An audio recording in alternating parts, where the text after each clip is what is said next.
Mengapa Sultan Hasanuddin dijuluki ayam jantan dari timur oleh Belanda? Walaupun dalam masa perjuangannya melawan VOC, ia sempat dikhianati oleh muridnya sendiri, namun Sultan Hasanuddin tetap teguh mempertahankan kerajaan Goa dari usaha monopoli rempah-rempah oleh VOC. Sultan Hasanuddin memang tidak gugur di medan tempur, tetapi pada akhirnya Sultan Hasanuddin diangkat menjadi pahlawan nasional melalui keputusan Presiden tanggal 6 November 1973. Alkisah, pada abad ke-17 di sebuah kerajaan besar di Sulawesi Selatan, hiduplah seorang pangeran muda yang gagah berani bernama Muhammad Bakir I Malumbasi Daeng Matawang Karaeng Bonto Mangape.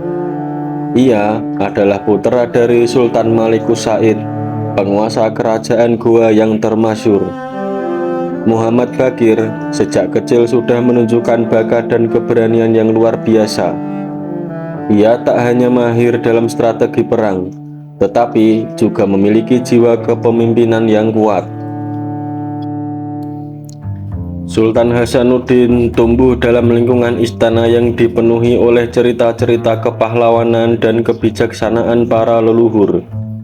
Hasanuddin kecil mendapat pendidikan keagamaan di Masjid Bontoala. Sejak kecil, ia sering diajak oleh ayahnya untuk menghadiri pertemuan penting, dengan harapan dia bisa menyerap ilmu diplomasi dan strategi perang. Beberapa kali, ia dipercaya menjadi delegasi untuk mengirimkan pesan ke berbagai kerajaan.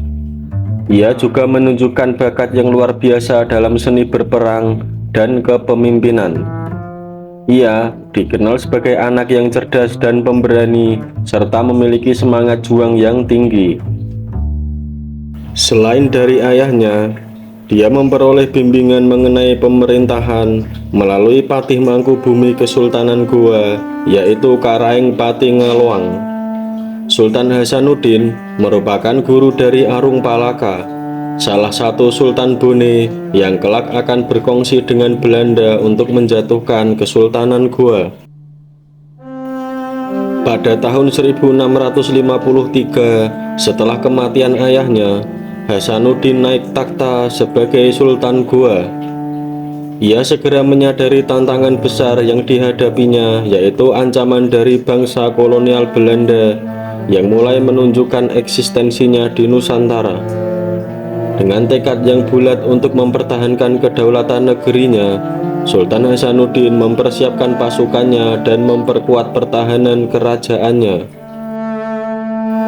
Pada pertengahan abad ke-17, Kompeni Belanda atau VOC berusaha memonopoli perdagangan rempah-rempah di Nusantara setelah berhasil mengalahkan orang-orang Spanyol dan Portugis. VOC memaksa orang-orang negeri untuk menjual rempah-rempah dengan harga yang ditetapkan. Selain itu, kompeni juga menyuruh tebang pohon pala dan cengkeh di beberapa tempat agar rempah-rempah tidak terlalu banyak dan menjadi langka, sehingga bisa menaikkan harga jual. VOC juga kerap melarang orang-orang Makassar untuk berlayar dan berdagang rempah-rempah. Hal ini menimbulkan gangguan kebebasan perdagangan terhadap rakyat Goa. Terkait hal ini, Sultan Hasanuddin melakukan perlawanan karena dia menentang keras mengenai hak monopoli yang hendak dijalankan oleh VOC. Belanda ingin memonopoli perdagangan di wilayah Makassar dengan cara yang licik dan membuat masyarakat Goa menjadi sengsara. Kerajaan Goa memiliki pendirian bahwa Tuhan Yang Maha Kuasa telah menciptakan bumi dan lautan. Bumi telah dibagikan di antara manusia, begitu pula dengan lautan telah diberikan untuk umum. Tidak pernah terdengar bahwa pelayaran di lautan dilarang bagi seseorang. Jika Belanda melarang hal itu, maka berarti Belanda seolah-olah mengambil nasi dari mulut orang lain. Dalam artian, Tuhan menciptakan bumi dan lautan untuk digunakan secara bersama-sama oleh seluruh umat manusia, bukan hanya untuk VOC. Itulah sebabnya mengapa kerajaan Goa dengan keras menentang usaha monopoli VOC. Di masa kepemimpinan Sultan Hasanuddin, dia tidak hanya melawan bangsa luar saja, akan tetapi juga berperang melawan sesama bangsa sendiri.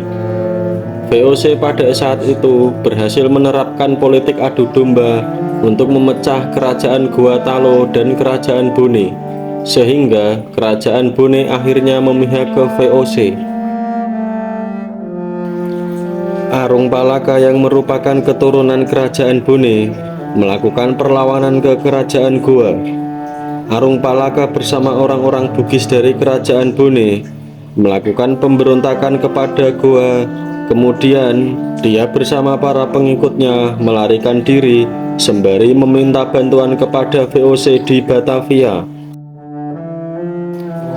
Pada tahun 1660, VOC Belanda menyerang Makassar, tetapi belum berhasil menundukkan Kesultanan Goa. Kemudian pada tahun 1667, VOC Belanda di bawah pimpinan Cornelis Spelman bersama sekutunya kembali menyerang Makassar. Pertempuran berlangsung di mana-mana hingga pada akhirnya Kesultanan Goa terdesak dan makin lemah. Sehingga dengan sangat terpaksa Sultan Hasanuddin menandatangani perjanjian Bungaya pada tanggal 18 November 1667. Akan tetapi, ini bukanlah akhir dari perjuangan Sultan Hasanuddin. Meskipun telah menandatangani perjanjian Bungaya tersebut, Karaeng Karunrung yang sangat membenci VOC terus mendesak Sultan Hasanuddin untuk meneruskan peperangan dengan Belanda. Pada tanggal 12 April 1668, peperangan kembali pecah. Sultan Hasanuddin memimpin Goa, sedangkan Cornelis Spelman memimpin pasukan VOC. Pertempuran ini jauh lebih dahsyat dibandingkan dengan pertempuran yang sebelumnya. Sultan Hasanuddin menggunakan peluru beracun, sehingga pasukan VOC mengalami luka-luka. Spelman yang dianggap gagah berani merasa cemas. Dia kemudian meminta kepada pimpinan VOC di Batavia untuk mengirimkan bantuan yang cukup untuk melawan kerajaan Goa. Setelah mendapatkan bantuan, Spelman bersama pasukannya menjadi lebih kuat. Belanda pun melakukan serangan secara bertubi-tubi hingga benteng utama kerajaan Goa jatuh ke tangan Belanda. Meski ditaklukkan, benteng Sumba Opu jatuh dengan terhormat setelah pejuang-pejuang Goa di bawah pimpinan Sultan Hasanuddin memberikan perlawanan yang begitu gigih. Sultan Hasanuddin dikenal sebagai sosok yang tegas, berani dan pantang menyerah. Karena karakter inilah, Sultan Hasanuddin mendapatkan julukan The Hansjes van het Oosten, yang berarti ayam jantan dari timur. Julukan ini diberikan oleh pihak Belanda. Nama Sultan Hasanuddin sebagai ayam jantan dari timur terus dikenang dan dihormati sebagai simbol perlawanan terhadap penjajahan. Julukan tersebut tidak hanya mencerminkan keperkasaan dan keberanian pribadi Hasanuddin, tetapi juga semangat juang rakyatnya yang tidak pernah padam. Sultan Hasanuddin wafat pada tanggal 12 Juni 1670 karena penyakit ari-ari. Ia dimakamkan di Katangka, Kabupaten Goa. Setelah meninggal, ia diberi gelar Tumenengari Bala Pangkana.